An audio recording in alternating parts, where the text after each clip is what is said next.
मैं लीला गुरु बहन गुरु सौ सबको प्रणाम करती हूँ। मेरे प्रणाम को स्वीकार कीजिए। आज मैं आप लोगों को कृष्ण जी का एक कथा सुनाने जा रही हूँ। बहुत ही प्यारा, बहुत ही सुंदर कथा है। एक बहन थी जो हमेशा ही वृंदावन जाती थी, वृंदावन घूमने जाती थी। तो बहन का मन हुआ कि क्यों नहीं एक यहाँ से कृष्ण जी लेके जाऊँ। तो बहन जो है वहाँ से एक छोटा सा बाल गोपाल लेकर के आए अपने घर। तो जितना दिन वो जवान थी उतना दिन भगवान को बहुत अच्छा से सेवा दी, बहुत अच्छा से पूजा करती। और एक दिन बहन जब बूढ़ी हो गई तो अपने बहू से बोली कि बहू देखो, आज शरद पूर्णिमा है, आज पूजा पाठ अच्छा से करो और कन्हैया जी को अच्छी तरह से नहला धो करके उन्हें कपड़ा पहना दो। पहना करके जो, क्योंकि मैं नहीं, अब वो सामर्थ्य नहीं रहा मुझे कि मैं फूल तोड़ के लाऊं, कन्हैया जी को नहलाऊं, उनको कपड़ा पहनाऊं, अच्छे अच्छे पकवान बनाऊं। तो अब ये जिम्मेदारी तुम्हें लेना होगा। तो तुम ऐसा करो, अच्छी तरह से भोजन बनाओ, जितना भी भोजन बना सकती हो बना करके कृष्ण जी को भोग लगाओ। तो बहू बोली कि ठीक है माँ जी, आप चिंता मत करिए, मैं जैसा आप कह रहे हैं मैं वैसा ही करूँगी। तो ऐसा हुआ कि बहू जो है सो कन्हैया जी को नहला दी, बहुत अच्छा से नहला करके जब कपड़ा बदलने के लिए जा रही थी तो उनका हाथ से जो है भगवान गिर जाता है। और गिरने के बाद जो है माता जी दूसरा रूम में सोई हुई थी। तो माता जी को पता चला कि भगवान जो है कन्हैया गिर गया उनके हाथ से। तो बहुत ही माँ जी चिल्लाने लगी, कल बोलने की कैसा मेरा किस्मत है रे, मेरे भगवान को, मेरे कन्हैया को, मेरा लाला को तूने गिरा दी, उसको कितना चोट लगा होगा। क्योंकि वो इतना भक्ति में डूबी हुई थी, इतना वो पूजा पाठ में डूबी हुई थी। तो उन्हें ये लगता था कि नहीं, जिस तरह हम इंसान में प्राण है उनको भी इसी तरह से, मतलब इंसान की तरह वो सोचती थी। और दोस्तों, जब हम बाल गोपाल को घर में लाते हैं, जब उनका सेवा देते हैं, पूजा पाठ करते हैं, तो हर व्यक्ति को उसी तरह का फीलिंग्स जो है सो आ जाती है। तो वो माता जी जो है सो पता चल गया उनको कि गिर कर उनको बहुत चोट लगा है।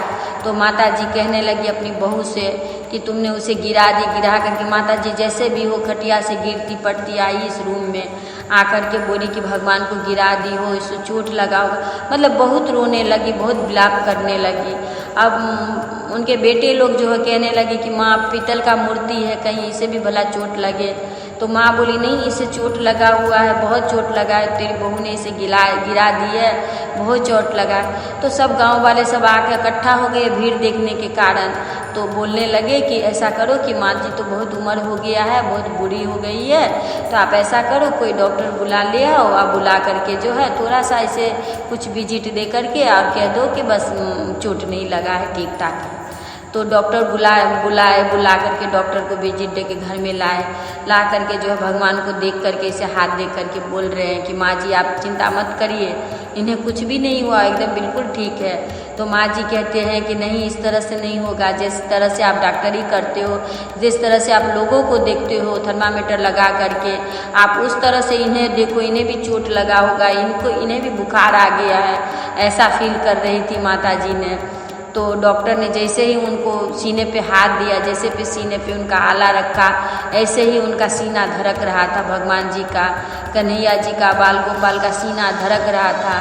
वो महसूस किया डॉक्टर ने जब पहला बार महसूस किया, बहुत डर गया कि बाप रे बाप, पीतल की मूर्ति से भी सांस धड़कने की, सांस लेने की आवाज़ आ रही है। तो उन्होंने फिर से लगाया, ऐसे करते करे उन्होंने 10 से 15 बार लगाया। फिर उन्होंने कहा कि देखिए आपका माता जी जो कह रहे हैं सही बात है, भगवान में, इनमें जान है, इनमें प्राण है। और सही में माता जी फील कर रही थी कि कृष्ण भगवान को जो सेवा दे रही थी वो अपना बेटा का तरह प्यार करती थी, मतलब उनका अपना बेटा जो छोटा है उसी के तरह उनको प्यार करती, भोजन कराती, जो भी खाती तो उनको खिलाती, टाइम टेबल से उनको नहलाती धुलाती। तो उनको मतलब एकदम अपना बेटा की तरह ही माँ जी प्यार करती थी। तो फिर जाके जो है उसी दिन से डॉक्टर ने कहा कि आज से मैं डॉक्टरी नहीं करूँगा, आज से मैं जाके वृंदावन में जाऊँगा, वृंदावन में रहकर मैं भगवान का सेवा करूँगा। उसी दिन से जो है सो डॉक्टर वृंदावन चला गया और वृंदावन में जो है प्रभु का सेवा करने लगा, वृंदावन में रहने लगा।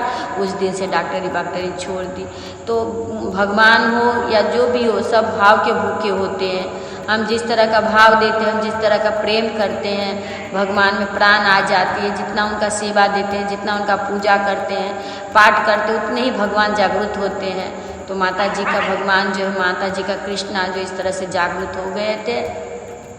तो आप लोग भी इसी तरह से सेवा उनका करिए। जन्माष्टमी पे अच्छी तरह से उनका जन्माष्टमी मनाइए और पूजा पाठ करिए। व्रत रहते हैं तो व्रत रहिए, अगर व्रत नहीं रहते हैं तो जिस तरह से पूजा पाठ शाम को पकवान बना करके भोग लगाते हैं लगाइए। सबकी अपनी अपनी जिस तरह का भाव है, जिस तरह से जो दे सके, क्योंकि व्रत करना तो सबके लिए संभव नहीं होता है। सारा दिन आपको व्रत रहना होगा, 12 बजे के बाद ही आपका व्रत टूटेगा जब भगवान का जन्म होगा। तो ऐसा होता है कि ये व्रत जो है निर्जला, हम लोग तो निर्जला ही करते हैं, पर आप लोगों को पता नहीं।